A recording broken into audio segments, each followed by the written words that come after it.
Dokter Jen mulai dong. Sebelumnya selamat pagi, dokter dan juga teman-teman. Sebelum saya nama saya Tulisan Sabusa. Pada kesempatan kali ini akan membawakan presentasi jurnal review saya berjudul Gas Microbial Lymphocyte Ratio at Critical Value to Determine the Severity of Infection with Pure Appendicitis.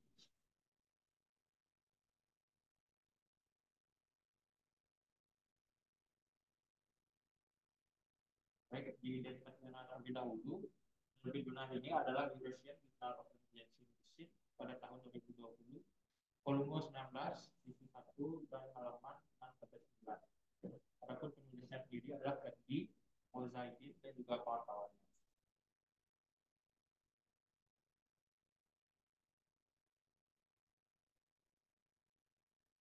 Langsung saja ke pembukaan pendahuluan. Appendicitis akut sendiri atau apa merupakan salah satu penyakit yang paling umum dari nyeri akut abdomen kita temui di IBD.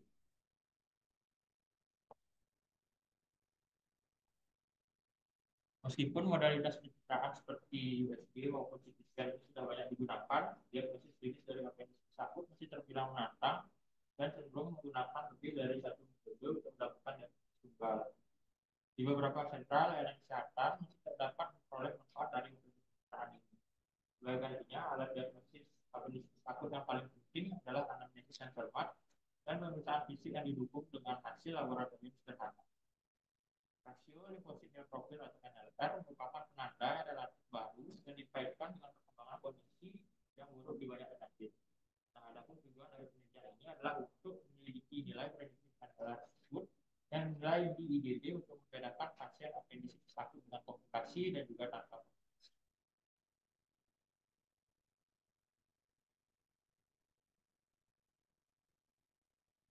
Baik, untuk bahan metode dan analisis statistik yang digunakan dalam penelitian ini, yang pertama bahannya adalah rekam medis pasien appendicitis akut yang mengunjungi IgD dan dioperasi di rumah sakit selama periode 6 bulan dari tanggal 1 Juni 2015 hingga 1 Januari 2016 yang kemudian ditinjau secara retrospektif. Ada pun beberapa variabel yang diambil oleh peneliti yaitu adalah usia, jenis kelamin, metode pencitraan, hasil laporan radiologi, pemeriksaan laboratorium, dan juga hasil pemeriksaan histopatologi. Untuk metode penelitiannya sendiri, nantinya dari hasil histopatologi pasien, pasien akan dikelompokkan menjadi dua kelompok, yaitu kelompok satu merupakan appendicitis akut dengan komplikasi dan juga kelompok dua appendicitis akut tanpa komplikasi. Nah, sedangkan untuk parameter pemeriksaan laboratoriumnya diambil dari pena Berger dalam waktu 30 menit pertama kali kunjungan pasien ke IGD, yang mana nilai NLR akan dihitung dengan membagi jumlah neutrofil dengan jumlah limfosit kemudian dibandingkan antara dua kelompok. Untuk analisis statistik yang digunakan itu ada dua, yaitu Kolmogorov dan juga uji spread. Nah, untuk uji Kolmogorov ini digunakan untuk mengetahui distribusi normal dari variabel kontinu pada penelitian ini, sedangkan untuk uji spread itu digunakan untuk membandingkan variabel kategorikalnya. Adapun analisis univariatnya akan dituliskan secara deskriptif baik itu persentase, frekuensi, mean, dan standar deviasinya. Pada penelitian ini juga karena menggunakan dua klasifikasi, maka dilakukan analisis erosi atau receiver operating karakteristik yang mana digunakan untuk menentukan performa dari dua klasifikasi tersebut. Yang dalam hal ini akan menentukan nilai diagnostik dan batas NLR dari pasien dengan komplikasi apa. Nanti dari nilai erosi ini akan mendapatkan juga nilai AUC atau under area under curve yang mana digunakan untuk nilai kekuatan performa secara keseluruhan dari hasil yang didapatkan nanti, yang mana apabila hasilnya itu mendekati satu maka signifikansinya akan lebih tinggi atau bisa lebih dipercaya. Hasil tersebut juga akan dievaluasi dalam CI 95% dan juga pada tingkat signifikansi P kurang dari 0,0. Ini merupakan hasil dari penelitiannya, karena bisa dilihat pada tabel 1 yang terpampang hasil penelitian yang dianalisis secara univariat juga bervariat.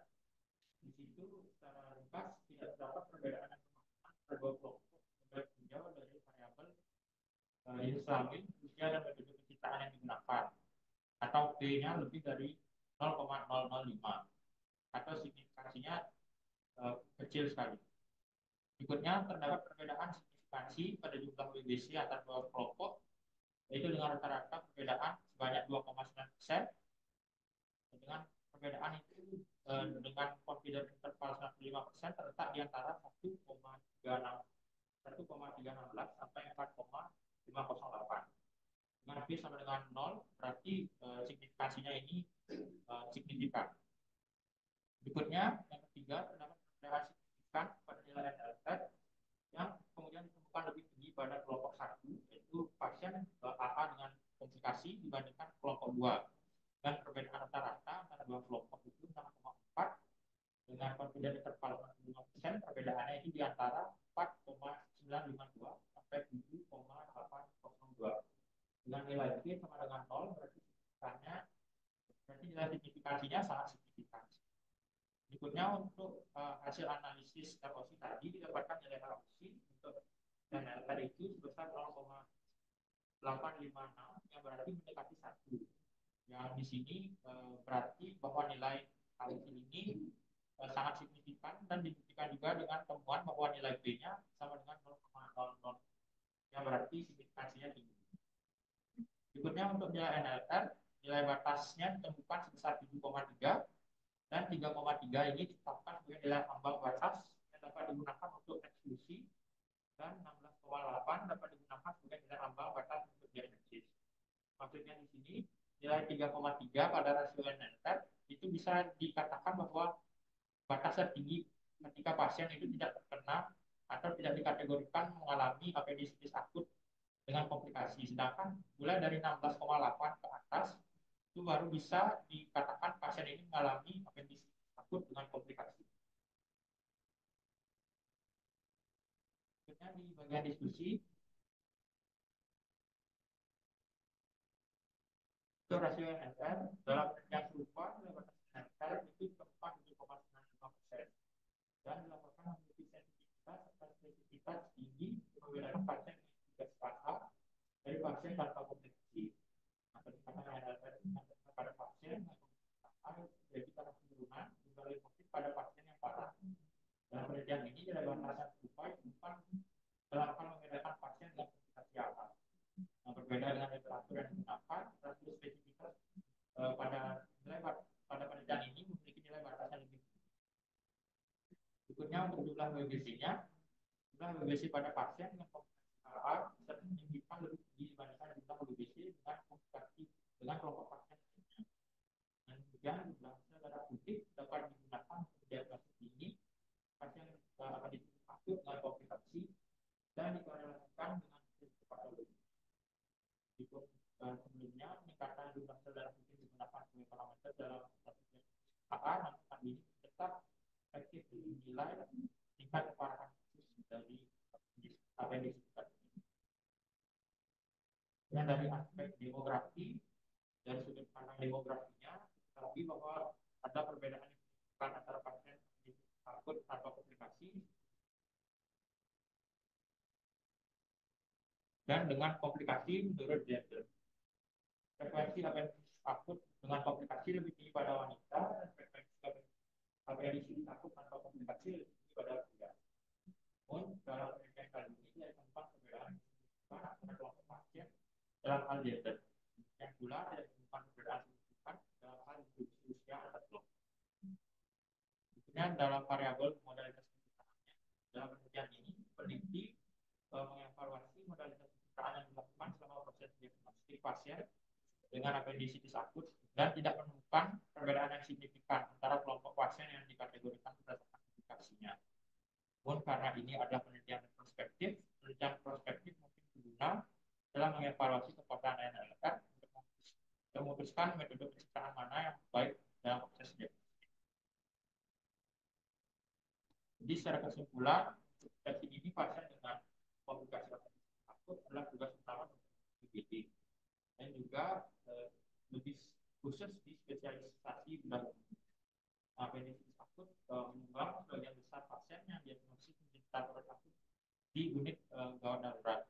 NLR akan digunakan sebagai alat diagnostik yang mudah dan berguna dalam pengenalan cepat pasien apendisitis akut dengan komplikasi di daerah pedesaan yang sulit mengakses metode pencegahan.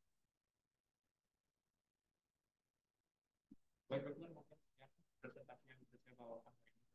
Lebihnya mohon maaf apabila ada hal yang kurang berkenan atau ada kesalahan dalam penyampaian. Terima kasih.